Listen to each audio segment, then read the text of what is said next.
Elle se déplace du côté court au côté jardin pour couvrir tous les angles de la nouvelle. Pour savoir et comprendre, Sophie Durocher. Alors, qui dit élection dit évidemment des gens qui gagnent leurs élections et des gens qui perdent. Mais est-ce qu'ils perdent tant que ça?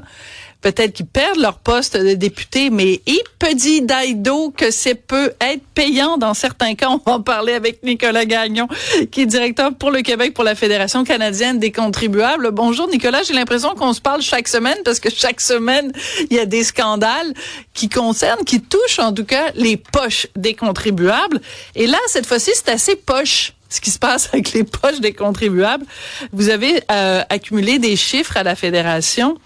Et donc, quand on fait le total, 2 pensions à vie, un total de 8 400 000 $ pour Justin Trudeau, député sortant évidemment de Papineau, mais aussi premier ministre sortant. Comment vous en arrivez à ce montant total-là, Nicolas? Oui, en fait, dans le cas de Justin Trudeau, et comme c'est le cas aussi pour les 109 autres, il y a en fait 110 députés qui ne se sont pas représentés ou qui ont perdu leur circonscription dans les dernières élections fédérales. Et toutes ces personnes-là ont soit droit à une pension, une allocation de transition ou plutôt de licenciement, ou même les deux. Et dans le cas de Justin Trudeau, lui, en plus, il y a un bonus qui s'en vient avec une pension de premier ministre. Donc, on s'est basé en fait sur le salaire actuel et donc comment est-ce que les prestations sont déterminées dans le cas, par exemple, d'un député qui a atteint plus de 6 ans de service, parce qu'il faut atteindre au moins 6 ans de service pour être capable d'obtenir la pension. Et donc, dans le cas de Justin Trudeau, donc c'est quand même 16 ans et demi de service.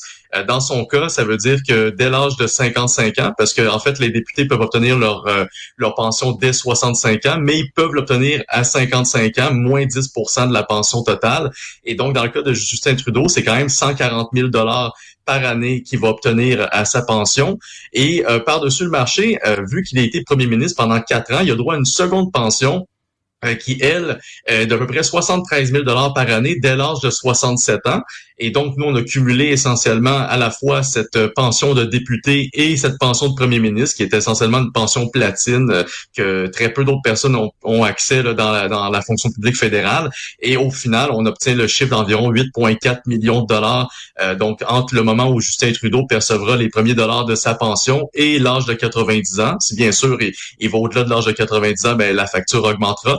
Et il faut aussi considérer que ça, c'est un estimé parce que les pensions des élus sont bien sûr ajustées indexées, à l'inflation. voilà. Donc, ça pourrait augmenter, exactement. Elles sont indexées. Alors, c'est intéressant parce que, mettons que vous nous écoutez et que vous êtes travailleur autonome, ça veut dire que pour avoir l'équivalent de ce cas, Monsieur Trudeau, il faudrait que vous ayez en ce moment dans votre REER 8,4 millions de $, parce que dans le fond, c'est comme une espèce de rente pour le restant de ses jours jusqu'à 90 ans.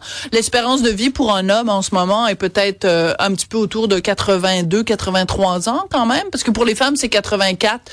Pour les hommes, c'est toujours un petit peu moins, mais mettons qu'ils vivent jusqu'à 90 ans, donc il aurait tous ces sous-là. Pourquoi vous avez sorti ces chiffres-là? Parce que vous l'avez sorti évidemment pour Justin Trudeau, mais pour les autres députés également. Pourquoi vous sortez ces prix-là? Qu'est-ce qu'il y a de scandaleux là-dedans, Nicolas? Parce qu'on pourrait dire, Monsieur Trudeau, c'est noble. Il a été donc au service de la population canadienne pendant toutes ces années-là. Il a bel et bien le droit, à partir de 55 ans, de se reposer. C'est tout à fait normal. Qu'est-ce que vous répondriez à quelqu'un qui vous dirait ça? En contrepartie, ce sont quand même les contribuables qui payent. Et dans l'ensemble, qu'on prend juste les 110 députés qui dans le fond, qui ont soit perdu ou qui ne se représentent pas. Dans le cas qu'on prend l'ensemble des pensions cumulées jusqu'à l'âge de 90 ans, en fait, le montant devient beaucoup plus important. On parle de 187 millions de $ en pension que ces personnes-là pourront percevoir dès qu'ils auront atteint l'âge pour le faire, et ça jusqu'à l'âge de 90 ans, bien sûr. Donc, c'est énormément d'argent. Il faut dire, comme je disais au départ, ça prend seulement 6 ans de service pour être en mesure d'avoir droit à cette pension-là, ce qui est quand même un privilège auquel très peu de personnes dans la société civile ont accès. Il faut rappeler que dans les entreprises privées à travers le Canada, il y a seulement environ 22,5% des Canadiens qui ont une pension qui est payée par leur employeur, alors que dans le cas de la Chambre des communes, c'est une pension qui est, en plus du salaire, qui est payée par les contribuables, et aussi une pension qui est en très grande partie payée par les contribuables. Et donc, seulement 6 ans pour obtenir une pension à vie, c'est quand même énorme.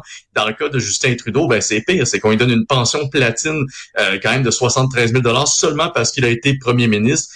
Donc, oui, c'est quand même le fait qu'il a été député, qu'il a servi le pays, on le comprend bien, mais de donner deux pensions à une personne alors que des gens dans la société, les contribuables, en général, se battent pour avoir ne serait-ce qu'une pension, et déjà, des fois, c'est malheureusement pas suffisant, alors que d'autres ont droit à des privilèges qui sont vraiment hors normes.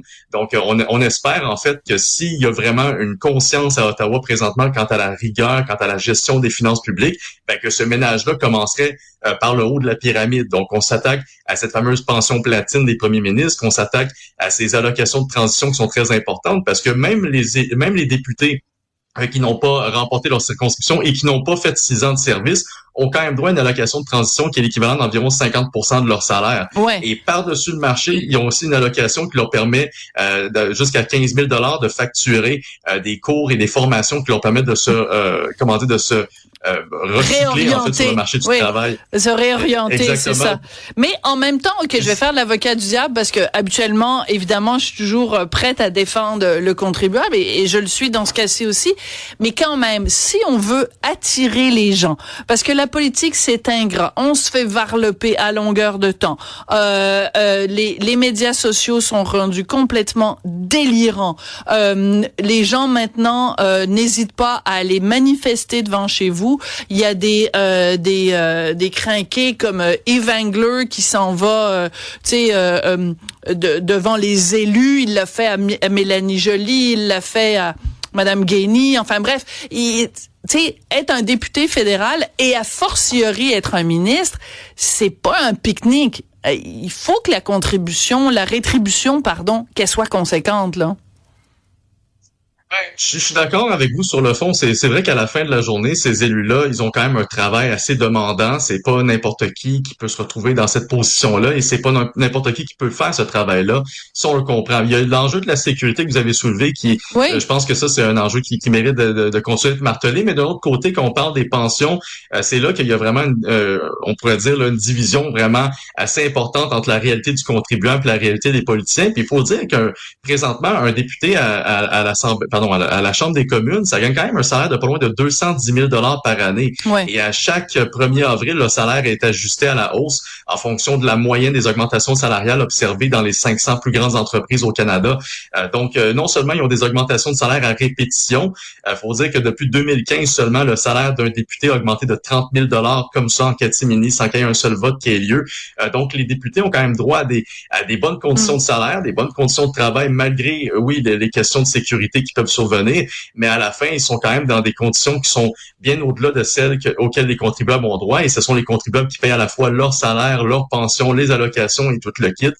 Donc, ça serait bien d'avoir, ne serait-ce qu'à la limite, une intervention de la part de M. Carney ou de n'importe qui au gouvernement libéral et dire qu'effectivement, ces pratiques-là, on doit les modifier, on doit faire un changement de culture qui fait en sorte qu'on n'a pas l'impression d'avoir des députés qui sont dans l'Olympe, en fait, comme s'ils étaient au-dessus de tout ce que nous, les contribuables, on connaît comme condition. En fait, c'est un parachute doré. C'est un parachute doré. Quand il y en a au privé, on sourcille un peu, mais on se dit, d'accord, on est au privé. Mais qu'il y ait des parachutes dorés au public, c'est vrai que c'est un petit peu sourcillant pour s'exprimer de façon un peu inventive. Nicolas Gagnon, vous êtes directeur pour le Québec pour la Fédération canadienne des contribuables. Merci beaucoup. Ça fait plaisir. À bientôt.